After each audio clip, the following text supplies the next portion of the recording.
Morning, a warm welcome to our Climate Talk number 3 of season already, IJP Climate Talks season 2. Today our topic, Europe on Rail, is it a road to energy efficiency and a low carbon future? On Monday, with 3 days delay, the IPCC reports 2022 came out, and the clear message is the window to meet the UN climate targets is vanishing. The shock induced by the war in Ukraine created an additional, I'd say, gloomy forecast amongst specialists. Still, there are solutions to reduce our greenhouse gas emissions and to become more energy efficient and more creative on what we could do. An inclusive European rail system is one of the approaches to make at least mobility more environmentally friendly, and therefore it could significantly contribute to the EU targets to become climate neutral by 2020, or wishful thinking, I guess, earlier. Our two experts today do come up with lots of food for thought, as Raul Kazan, president of 2 Celsius. He is based in Brussels and often in Romania, and he has a very strong liaison and facts to share with us from that very region. And Jacob Rome, he is coordinator of the think tank and NGO network Europe on Rail, Berlin, but also affiliated to Brussels. And they both do see a chance to reach out to a significant modal shift in transport scenarios towards rail. Thank you both for taking the time to tune in today.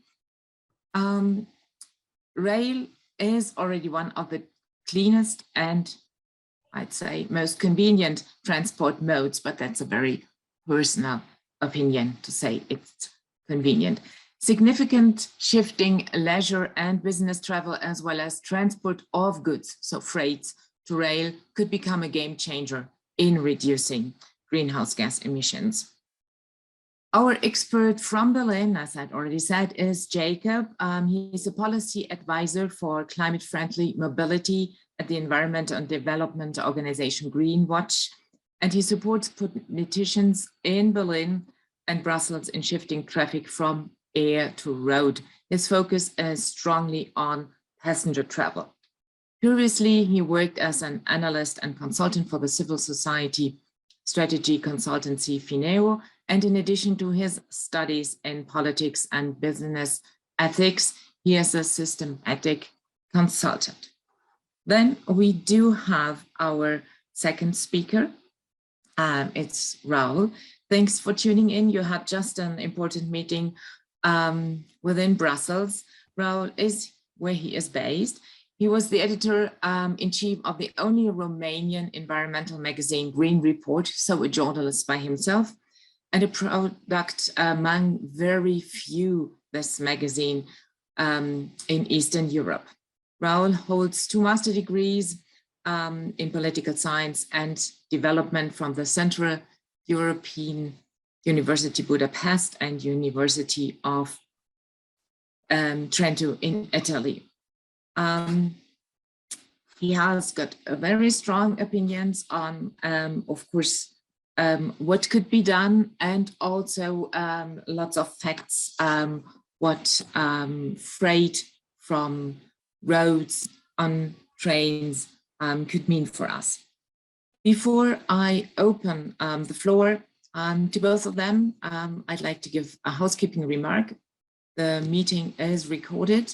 We'll put the video later on our website, and we will provide you as well if you are interested in a written summary. And if you have any questions, you in the audience are most welcome to put them into the chat. So by mid-December last year, the EC, the European Commission, published an action plan as a result of the European Year of Rails with strong urgency. Jacob, the floor is now open to you. You got strongly involved in this project Europe on Rail, and you lay out for us the facts and the challenges, the loopholes, and of course, what we could expect. Floor open to you, Jacob. Thank you, Martina. Thanks for the invitation and the opportunity to speak here. Yeah, maybe first to add a short info, Europe on Rail is a network of civil society organizations and think tanks across Europe. So far, we're based in 5 member states of the European Union. Besides Germany and Romania, we have representatives here now. This is France, Spain, and Poland.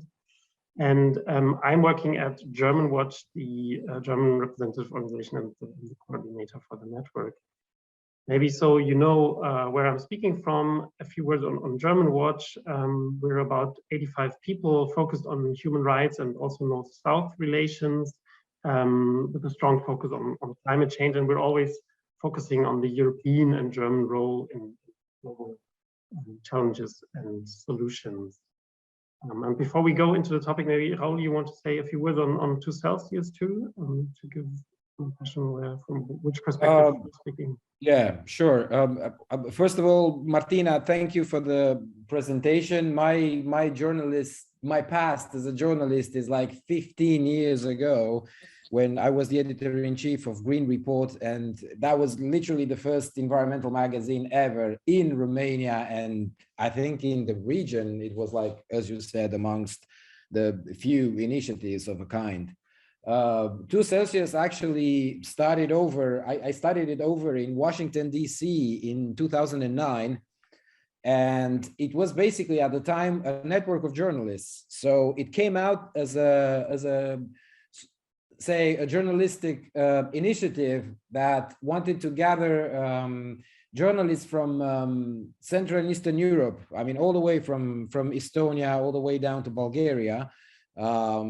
That should cover climate change. If you put yourself at the, say, time level of 2009, 2010, I think in Central and Eastern Europe, news or just pieces of journalism whatsoever related to climate change were absolutely null. I mean, it was literally an issue not covered in any way, barely here and there with issues related to probably some energy and eventually some carbon trading, but otherwise it was just you know, plain and loud silence. And this is how we basically started. And as we needed in 2010, 2011, you know, juridical personality. So in order to become a juridical legal person, I registered for the first time 2 Celsius in Romania because it was the easiest thing. And we were hoping to continue work as journalists, but it was basically impossible. So as it usually, I mean, often happens with environmental journalists, it's very easy to switch to advocacy because all the blatant things that you're facing with is just, you know, it just blows your mind up. And this is how it started, as a pretty much advocacy organization. And very slowly we were switching to mostly transport related stuff. And like that, we became members of different European networks. So suddenly we went into this hyper connected sort of state in which we became members of Transport and Environment in Brussels, of Climate Action Network Europe, and of European Environmental Bureau. And now we're going to be members of ECOS. So we're going to be entering this area of eco standardization. So that's pretty much our history. So it's connected to journalism. So I'm sorry for being that long. No, that's fine. It's always good to know the background. So now virtual floor open to you, Jacob, to roll out. Very nice. The topic of what we're focusing on as Europe on Rail is the European rail system as a means of climate-friendly mobility. Basically, that's the central topic and target of our work in this network. And we'd like to share with you a few thoughts on that topic and a few informations on it. So maybe to start out, rail has a really long history in Europe. It's been a very, since over 100 years, an important means of transport. And probably all of you have their own memory, or each one of us has his or her own memory of rail, also as a child, maybe when traveling with it. So there's also a lot of history and emotions connected to it. We do have a strong, coming from Germany, we also do have a strong car culture and a lot of emotions connected to that, but we shouldn't forget about also the importance of trains and how they can touch each other. And I think especially in the last time with the crisis, the war in Ukraine, we've seen that also the rail system is contributing there, helping to evacuate people. Here we see a few pictures of train stations and people saying about how the system contributed. There's even stories about Belarusian resistance trying to prevent Russian military trains going into Ukraine and transporting military equipment there. So train is also always a bit connected to security issues as an important means of transport. But the topic I would like to focus here on now is that our transport policies in the last decades, which have been very car focused in many points and also aviation focused, and in part still are, when we look at the amounts of investments going into the different infrastructure, they have increased our hunger for oil, and this has also contributed to fueling the war in Ukraine and supporting problematic regimes. This is something we have to keep in mind.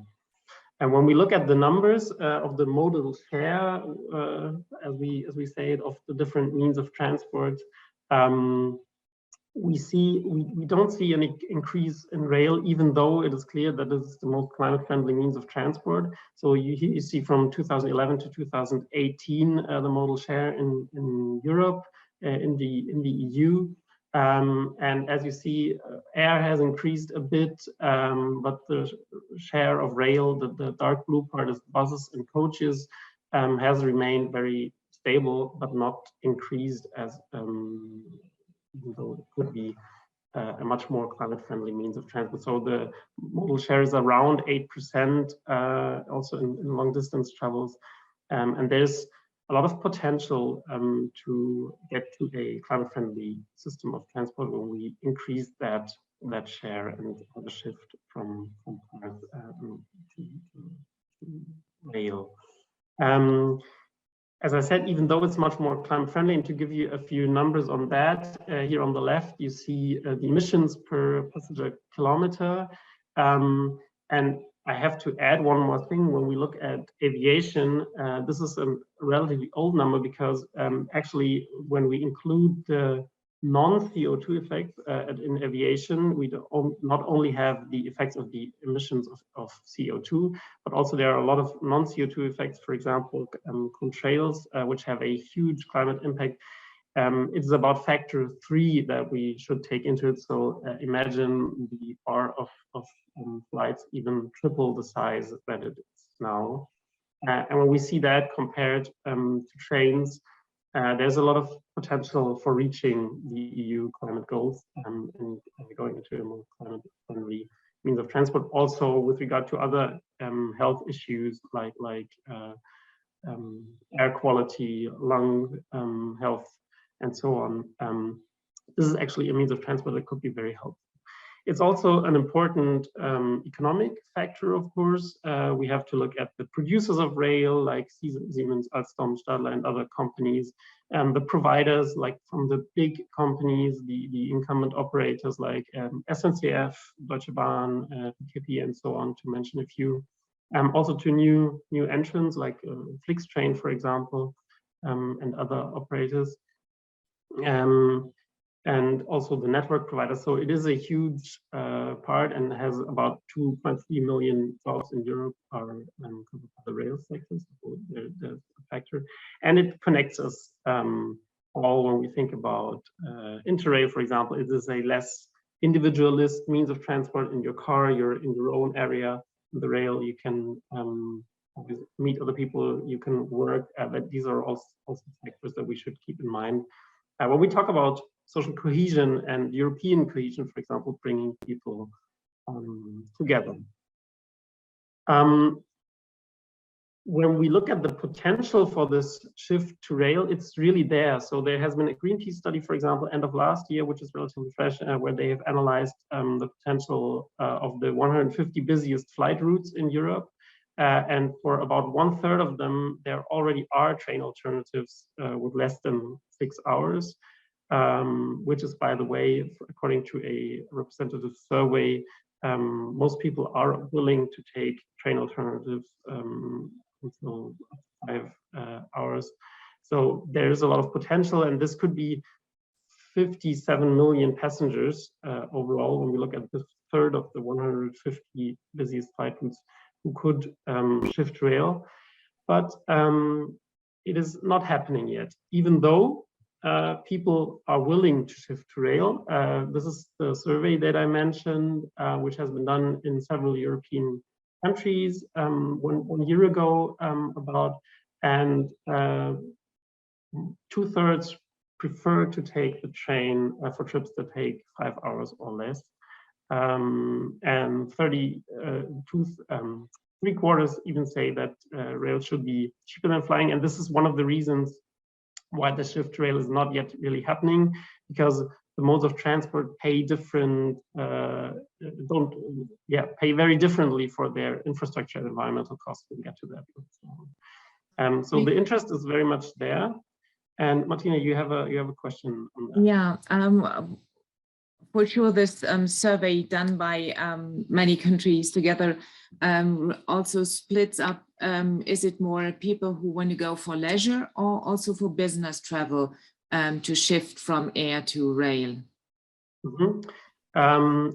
In that survey, that question wasn't asked, but there is also a large shift. So this was generally people ask if they are willing to take the train, but we also see a shift in business travel. There are a lot of campaigns also. The whole topic of home office and the lockdowns, if they had a positive effect, this is one of them, that most companies noticed that even business travel aren't even necessary in every case. And there's with the improved Wi-Fi, this is also an issue, being able to work on the train. And I know that the producers of trains are much more going also into like building compartments in the train where you can work and having meeting rooms and so on. So this is something that we see much more, to be able not only to sleep on the train as is possible with night train, for example, but also to work on it and see it as a time that can be used for work. Whereas, for example, in aviation, you have a much more fragmented trip, because you have to go to the airport, you have to check in, and this is all time where you have interruptions. But in the train, you board the train basically in the city center, and then you have your time, you have your place, you can work, and then you can get off later on. So these are a few advantages that we see here. For long travels, of course, with people with a tight schedule, there's also one move why there's a lot of demand increasing for night trains, to have this way of taking one night train there, having a meeting, and then if you have to go back by the next evening, take one flight. So to reduce from 2 flights to 1, for example, this is also a move that we see. And Transport Environment is working together, for example, the association that we mentioned earlier, with businesses to also help increase the modal share of trains in business travel, as also many companies are trying to improve their climate footprint. They are also moving. I can also dig a little in my memory right now. I don't have the numbers or anything, but I know CER, the CER, right, Community of European Railway and Infrastructure Companies, they made in Brussels recently a research about that, and the willingness to use trains for business purposes has gotten very high. So I don't have numbers for you, but you're journalists and you're gonna dig that easily, you know. And I got something else. European institutions, when it comes to events and having people over from here and there in Europe, they recommend at this point trains.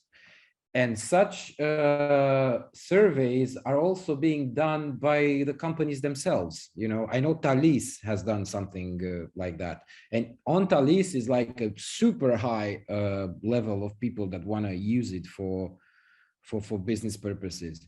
And it actually makes a whole lot of sense, because just imagine, I mean, they connect Cologne in Germany, or Düsseldorf in the other part, or Amsterdam, or Paris. So they're all connecting to Brussels in some sort of a star, you know, radially. They come to Brussels, and the trips are very short as the trains are pretty fast.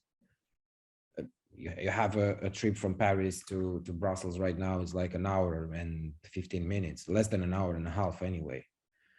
You land in the city center, so that's very important next to the If you institution. had, Yeah, gas, thank you for the intervention. Yeah. Oh, and by the way, flights don't exist anymore. I mean, 20 years That's ago, true. you could have flown from Brussels to Paris, but now it's utterly a ridiculous issue. I mean, you wouldn't even think about it. I mean, it's out of the question. And we see that on several relations, for example, where high-speed rail has been established. For example, Milano to Roma in Italy is an important example, where then, for example, the train has actually replaced aviation connection. And this is, for one, helping to reach climate goals. And also the other part that I've mentioned before, reducing our dependency on autocratic regimes who are fueling us with fossil fuels, as this is a much more energy efficient way of moving. So this is where we see that change, for example. But then still the question is, why don't we see that kind of modal shift towards rail much more? If people are willing to do it, if companies are interested into it, what are the challenges? And I want to show you a few of them very shortly. So one challenge for, especially when we're talking about international rail, I don't know if you have tried in the last time to book an international ticket. Often it is a huge research task to find out how to book your ticket. This is one very blatant example here, the Madrid-Lisbon connection, where you need 3 changes and 3 different tickets and 11 hours for only 600 kilometers. This is one of the most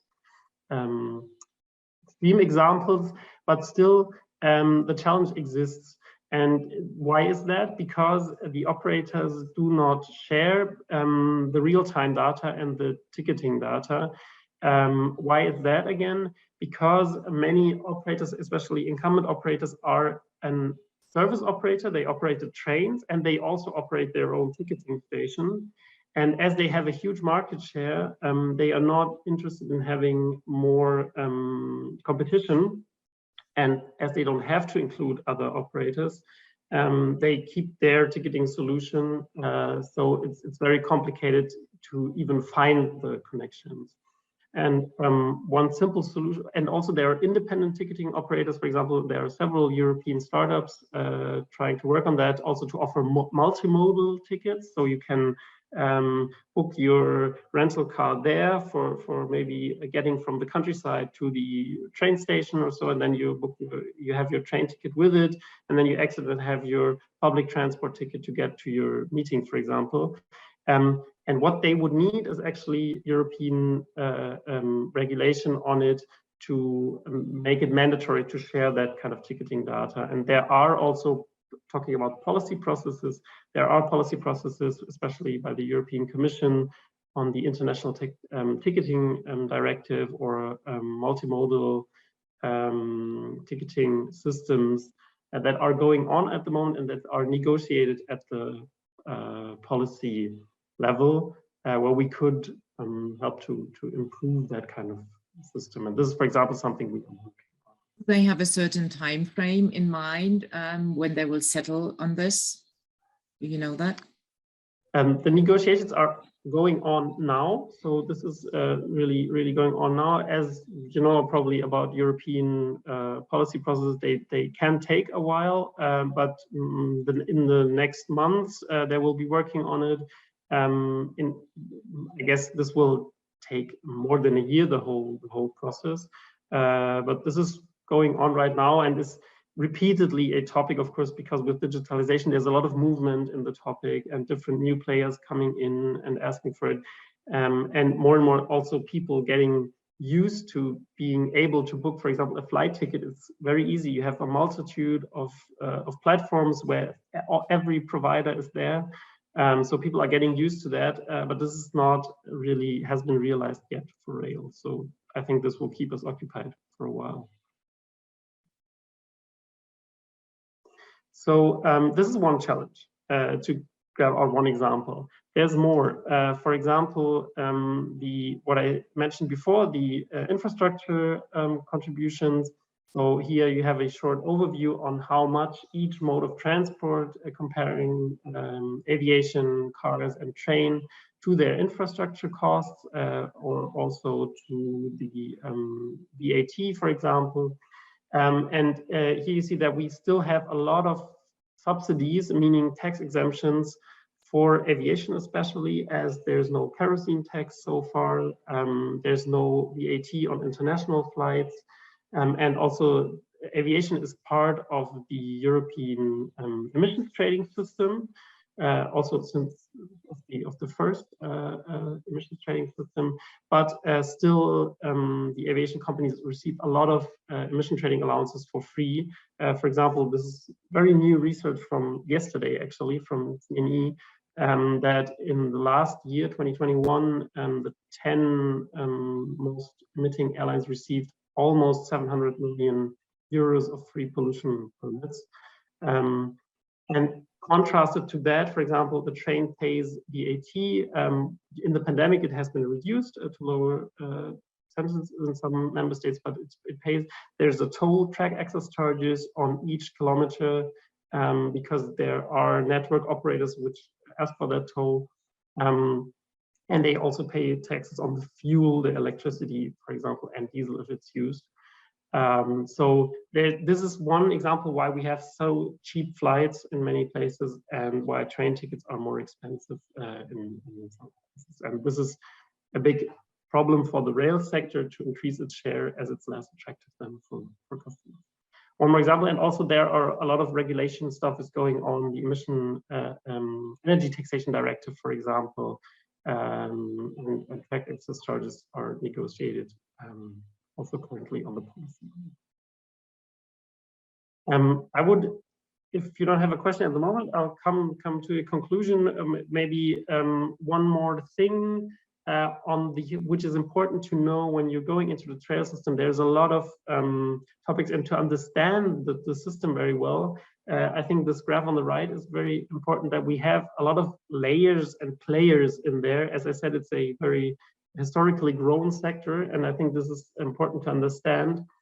Independent of these topics that I've mentioned, like the ticketing data or the prices that the modes of transport pay, there's also an interesting topic about the governance of the rail sector. And Investigate Europe, a network of investigative journalists, has done a research, an investigation on that last year also, and they found out that European member states are often blocking European regulations while advocating for the interests of their big incumbent operators. So we have this historically grown sector where we have big operators with a lot of market power and market share, who are also keeping that up. Which makes it difficult for new operators to go in. This is something also to keep in mind, and our analysis would be that we need more European spirit, more European coordination. For example, a Eurocontrol for rail doesn't exist so far. Only very technical institutions like the European Rail Agency, but not so much a kind of strategic steering coordination on a European level, which would help to improve European rail connections very much. And last point, we have the producers of rail, we have the operators of rail services, but also behind that, we have the whole infrastructure, which is also historically grown, and where we have a lot of different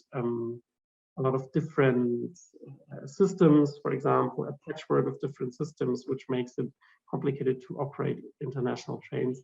And this is also an important and interesting topic where also a lot of interesting and helpful journalistic work has been done, and which is relevant for the public interest to sort that system out and improve the governance of the rail system to make it more helpful.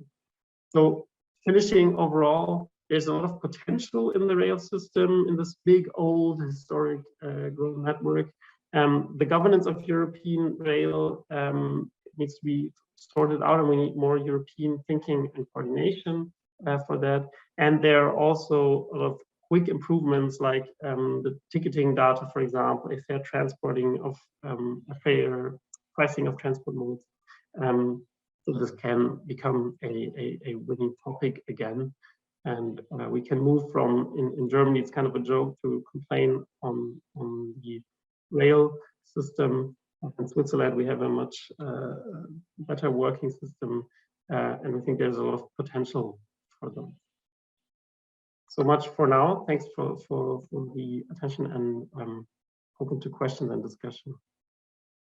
To remind everybody again, you are most willing to put your questions into the chat.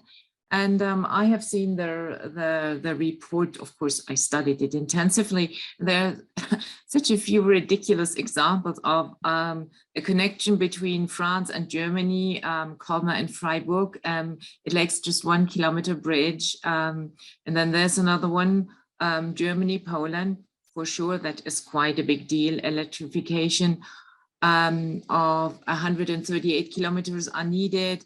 And then Spain, France, upgrade cross-border exchange, or Spain, France, refurbishment. Some measures seem to be tiny little ones, and others seem to be real big ones. That's the point where I come to Raul. How is it perceived in Eastern or Central Eastern Europe to travel by train? Is it a convenient way to go, or is it too expensive, or is it not prestigious enough, whatever? I got the first word would be this: schizophrenia. It's because the schizoid part that is happening, especially in Romania and Bulgaria for that matter, is that people would really like to use trains. And they did use them, especially in the 90s. In the 90s was the peak of train usage. During communism, mobility was not that high, yet people obviously were using trains because access to road mobility was rather scarce. And then suddenly, if you ask me, for the Balkan countries, I can vouch it was a state policy to basically disentangle completely the railway system. I'm not saying that there were evil, minds behind it or everything, but it was just the trend that led to a pretty much evil outcome. But the schizoid part right now is that most especially local governments or regional governments in Central and Eastern European states, or Balkan states for that matter, are trying to revive regional trains. And this is pretty good. You need regional trains because they cover rather short distances, which are served already by, not good, but pretty decent infrastructure. The thing is that in both Bulgaria and Romania, so these are like countries that I experienced out of curiosity, and I went in those places to check out the very regional trains, is that you have electrified lines, yet the trains that they're using right now, they're like scrappage, basically, trains from, say, France or Germany that are being used on diesel. So this is the schizoid part, electrified line, and you're using diesel. And this keeps going. This is not a thing that is stopping whatsoever. While we're talking about the main corridors, say the 10T core corridors that go, I would give just give a short remark about the 10T, because I'm not sure if everybody in the audience knows what that is. Oh, the 10T network of the EU is basically the main lines, which are like core lines that basically link the most populous places of Europe altogether.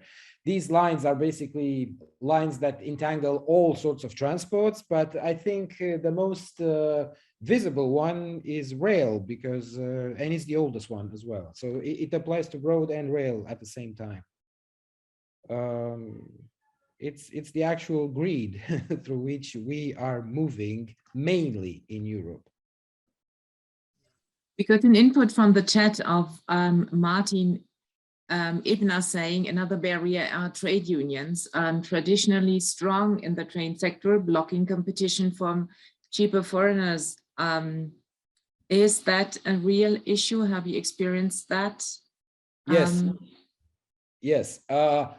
There is also, like, you know, it reminds you of Jimmy Hoffa and the Teamsters in the United States of America in the 50s and 60s, for that matter. You know, the level of corruption is absolutely universal, and it got into the trade unions as well. And basically, of course, labor rights and everything are essential. I agree with that, you know, but on the other side, it was this huge disconnect between leadership within the trade unions and the actual workers in the rail industry, which were not represented, at least for my home country, for Romania, for the last 20 years. They were disregarded utterly. And what happened is basically that they got involved, I'm talking about the leadership of trade unions, into what it was supposed to be the privatization of railways. Of course, not the lines themselves, but operation on the railways. So I think the biggest stake in, like, somewhere like 10 years ago was the privatization of CFR merchandise, which is CFR Marfa in Romania, which was really quite a rich state-owned company, you know, created by Ceausescu, and really pretty much a strong representative of the communist industrialism, you know. And it was slowly degrading, for the mere reason that everybody was preferring lorries instead of having contracts with such a company that was very difficult to deal with. And eventually it came out as a socialist, social democrat, I'm talking about the government, idea to privatize it. This is another schizophrenia from Central and Eastern Europe, when social democrats become like super right-wingers. And they tried to privatize it. They got mired into like disgusting corruption issues, and they couldn't. So basically, at this point, we're talking about a state-owned company that cannot really manage its own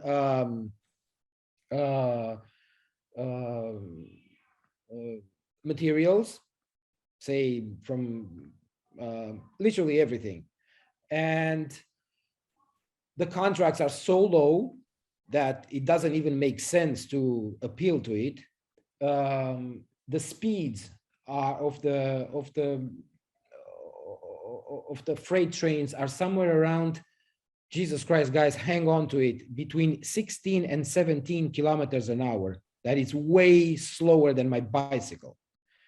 And we even invented in Romania something that is called the reflexive speed, because as the lines were reduced towards the border with Hungary. By the way, that was a very important crossing point, for the mere reason that the port of Constanța was linking basically the east, say Russia, Ukraine, and other countries from the east, like Azerbaijan and Georgia and all, with the continent, with Europe via the Black Sea on one hand, and on the other, it was linking Istanbul on the other side through Bucharest and all the way to Hungary, and then on towards Central Europe, like Vienna and Munich.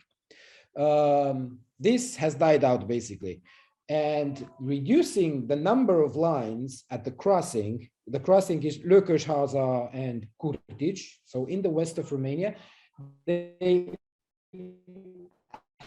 have this reflexive speed somewhere around 6 kilometers an hour because the trains cannot be stopped, basically. So they slowly, it's just a funny thing about it. Now, the problem is that having these speeds, having a huge business case requested by the main, say, industrial producers of Romania, and that is Dacia, Renault. Raul, your connection is getting very bad. Sorry about that. Let me get closer to the cube. Is it better now? Yeah, it's better now. Yes, thank you so much. If for the worst, I'm gonna stop the video. Yeah, but at the moment it's working. I do have a question to both of you, Jacob and Raul. Then, can I finish my idea? Oh, just yes, quickly. Yes. Yeah. So the idea is that such a company as in Romania or Bulgaria, of freight, just doesn't make the business case anymore, despite the big producers, usually of cars, that want their products to be shipped towards Central Europe, again, Vienna, Munich, and all over the place. It doesn't make any sense at this point. And you have another business case, which is the PKP Cargo of Poland, which wasn't really privatized, but it's a successful company at this point that works absolutely brilliantly. And it's not that I'm just saying it, but we're talking about 1 billion turnover per year. Euro, I'm talking about euro.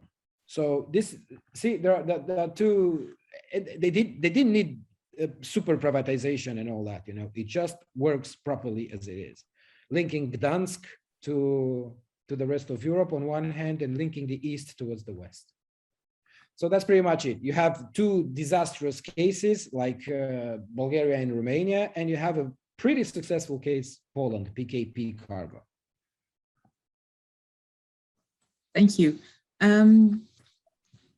I'd like to concentrate a little bit on the large investments that are necessary. If you say, we need more comfortable trains, more tracks, or upgraded tracks for high-speed trains, those are enormous investments. Where do you see money coming in from? Is the European Investment Bank helping out, or are they on the side and say, no, it's private business and we stay out of this? Jacob. You want to take this, and then I'll give a Central European twist to it? Yeah, I'd love to. Please. So I think, first of all, yes, we need a lot of money for those investments. And we need to make those investments in a smart way. So the problem often isn't here that high profile projects are being preferred, but what we actually need is much less high profile improvements in certain transport nodes where many connections come together and there's the capacity is already being fully exploited off the grid. And then we need improvements there, for example, or also the digital coupling, for example, for freight trains. This is something that can improve stuff, or some passing lane at some point, so where slower freight trains can be passed by high-speed trains running on the same track, things like that. And these are not very glorious, so they don't get a lot of attention, but this is the way how we need these investments to be made, actually. Now, the question, where should the money come from, is, I think, in the first place, from taxing fossil fuels, actually, and supporting the shift there, because this is really huge amounts of tax money that is being lost at the moment, because, for example, we don't have a kerosene tax, as I mentioned before, and so on. And these are huge amounts that could be used then to investments into a climate-friendly mobility. So we need that kind of, I think that's very important when we're talking about this topic, this kind of perspective of the whole mobility system and imagining how we want that mobility system to look like in 2030, 2040, 2050. And then think about how we can shift the investments and then also the passengers and the freight to the right modes of transport. So this is, I think, where the money can mainly come from and can then be invested in a smart way. Maybe that is a first point, and also, but maybe also mentioning EIB, the European Investment Bank. They are introducing at the moment, they have already publicized it, but it's not very much operational yet, but coming a green rail investment platform. So they are also supporting investments, for example, in rolling stock. One other issue to mention it here is sounds very technical, but is very practical in the end. We need interoperable rolling stock because we have these different kind of, for example, power mode in the different countries, or gauge width, for example, and we need trains that are able to run on different train management systems when we want them to be able to cross borders. And this is more expensive, so that's why rail companies often are a bit reluctant to invest in cross-border. And there is, for example, EIB going in and supporting interoperable rolling stock, while at the same time EU is working to harmonize the standards on that. So much on that from me. Raul. Well, I super agree with Jacob. I mean, you have to tax fossil fuels, and this is how you invest it. I mean, that's it's the clean environmentalist approach to it. It's clear as the light of day. However, if you should get more technical, I would say that the biggest issue in Central and Eastern Europe, but it's in Europe altogether. There are obviously, we mentioned them already, the missing links in the TEN-T network. So that's in particular at the cross-border sections, and these cause delays in the completion of the TEN-T core and comprehensive network altogether. So the implementation of cross-border infrastructure projects and also feeder lines should be spent, should give like a bigger speed so they can generate added value. And then investments in interoperable rail infrastructure are pretty much crucial to ensure cross-border rail traffic. I would also mention what is called the intermodality of the last kilometer train lines, and even TEN-T comprehensive network is meeting regions and cities. You know, that's the point where either regio funds or cohesion funds are meeting. And because basically at this point you think about TEN-T and its revision on one hand, and on the other hand you think about the sustainable urban mobility plans, you know, and these two are meeting and they form the complete mobility of a person. However, for rail, there is the Connecting Europe facility, and this is the key financing instrument for bridging missing links. You can remove bottlenecks, improve harmonization, interoperability, and all the stuff needed for the TEN-T core network. Then you increase competitivity on European rail system. I would also mention something that I'm a pretty big fan of, is the Resilience and Recovery Facility. This is a super important financial instrument at this very point because it helps the railways deliver and ensure the core and comprehensive networks. It is important because it includes important missing infrastructure routes and cross-border connections that are based on a case-by-case analysis as derivative, you know, from the TEN-T core network. And the focus, on the other hand, should be, again, made on the last kilometer. You know, these connections in urban areas are really, really important because it's where the train is being linked with the person actually arriving where she has to, you know. And also it's really important within this very financing instrument is to connect with the Western Balkans and with and with the Eastern Partnership. At this point, Ukraine. I mean, it's hard to talk about Ukraine at this point and about developing this kind of stuff, but it has to go on, because we finally get to our last point that I wanted to make. It's the fact that you need rail even in terms of ensuring supply lines in case of war. Unfortunately, it's happening, and we see that the heroes in Ukraine and even in Belarus, like partisans, you know, are fighting the war, literally, you know, and are fighting the good side. And also there are lines that can support, well, the flow of migrants and refugees. It's also really important. They have to escape and be alive and well, you know, escaping these sort of areas. By the way, it's like a long time ago, I made interviews with the Syrian refugees in the trains between Serbia and Hungary, because they were aiming to get at the Keleti station in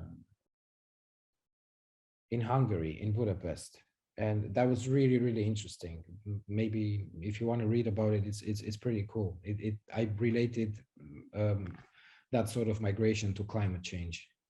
Anyway, my final point related to that would be the Community of European Railways, CER, right? Because they're calling member states that did not implement any of these measures that I mentioned so far to provide what they want, what they call a multi-annual financing plan to their infrastructure managers and maintenance and development of rail infrastructure altogether. So that would be a good pressure, you know, from within towards the European Union, so the bureaucrats in Brussels know where the money should flow. That's my point. Thanks a lot, Raul, and very important point. Jacob, you keep on nodding. Would you add something to this? I just wanted to add, I shared a short analysis by our Spanish partner organization, EcoUnion, in the Europe on Rail network, where they looked at the recovery funds that Raul mentioned. And I just wanted to mention it because would you like to share it again, please? The slide, yeah. So this is what I meant with not doing long-term or these mega high-profile mega investments, but invest more in low-hanging fruits, which are less glorious but very useful to improve the system. This is the one part, and the other one is where they looked at the resilience and recovery facilities and what kind of share in the different countries went into rail out of the investments. And this is some significant amount in some countries. For example, in France, 60% out of the transport part, for example, and in Italy even more, 85% went into rail. And Italy is an interesting example also when we're talking about high-speed rail, which we also need to replace aviation, for example, because there even like the football clubs are renting their own trains or train compartments or wagons when they are going from one game to the other. And this is a good example of when you're not renting anymore a plane, but a train compartment to move from one place to the other. This is something that I just wanted to add to support Raul's point. Two more things to add to close open threads here. One thing on the unions thing, there's also the endeavor to make English the standard language for rail operators, like the pilots of the trains, basically. That would have been my last question. Thanks a lot for mentioning. And I just had to think about it because it was prevented, as I heard, this is a background talk, so quote me on it or verified, but it was blocked by one member state, actually. So the problem now is that under current regulation, each rail operator needs to be able to speak the language of the country where he or she drives. And you can imagine how hard it is to get in the current working market situation to get qualified people, and then even having them speak different languages to be able to run interoperable trains. And this is preventing also European cross-border trains. This is just one thing I had to think about. And then one final remark, Wiebke wrote something in the chat that she had an easy booking a ticket from Germany to Slovakia via Austria. This is very well possible, but what I would point to is that you probably didn't get the best deal there, because I'm quite sure that on the platform that you booked, you haven't had all the offers by all different operators, including, for example, special price tickets or something like that, because this is so far not yet possible. Nonetheless, of course, it's always possible to book a certain connection when you know which operator runs that connection, and you go on his or platform and book it there. I see the comments only now on the chat. I'm sorry about that, but yeah, that's I mean, you answered them, and we are running out of time. So if you have a comment, Raul, a very short one, please. Oh yeah, I mean from Bratislava to Vienna or whatever, from Slovakia to Austria altogether, I mean, it's not a big deal. I mean, you're just gonna buy an ÖBB ticket, for example, and you just go, no problem. The thing is, if you go a little further, if as Jakob put it in the very beginning, you know, get from Berlin to Barcelona, or as I used to do from Vilnius to Lisbon. Oh my God, that's fun. It's not only fun that it's fun in itself, because you have to buy like 3 tickets at least, you know, and spend a lot of time on that. But it's also that some parts don't have trains, and they were supposed to have them, such as Vilnius. Jacob, that's your final remark, and then I close. Final remark, reacting to Martin Ebner in the chat. We were talking a lot about technical issues here, because we are doing policy work actually, and this is the kind of background improvements that we need to improve the whole system. But train is also a very nice mode of transport. You notice the landscape that you're going through. You can, when you travel long distance, for example, I traveled to Morocco by train. You really have the stations, you see the change of the seasons outside, the change of the cultures, the different food, and so on. You can experience a lot. You get in touch with other people instead of standing in some traffic digestion problems. So this is also a really nice mode of transport, and I think I agree with Martin that we should shift the debate in that direction and have more positive examples of that. And this is what we're working for, to make that possible. Yeah, but in the West, it's catching on. Already trains become like not luxurious and all that, but it's like it's a higher rate up, you know, instead of like, you know, stepping on the gas. I just told you, you know, Brussels, Paris. I mean, from Brussels to Paris. We have to finish. I'm sorry. It's already 11. It's already 12. Sorry, but it's true. Riding by train has not only a convenience in it, but it's also a lot about learning, about educating. I remember twice taking the Trans-Siberian Railway from Moscow to Beijing on different lines in the mid-80s, and it was a lot of educating for me, of great smells, of nice conversations, and of great landscapes. And I have to say I experienced the same in Europe. So you both, Raul and Jacob, give lots of hope to all of us that one day we'll all travel by train, and it's great for cohesion and connecting and crossing borders with a certain state of mind. Thanks a lot, everybody, for tuning in, from our audience and from our experts. Thanks a lot. And we will resume our climate talks on April 26th after the Easter break, and we will surely go for to elaborate more on energy efficiency. Thanks a lot, and everybody, please stay healthy. Hope you will tune in again soon. Bye.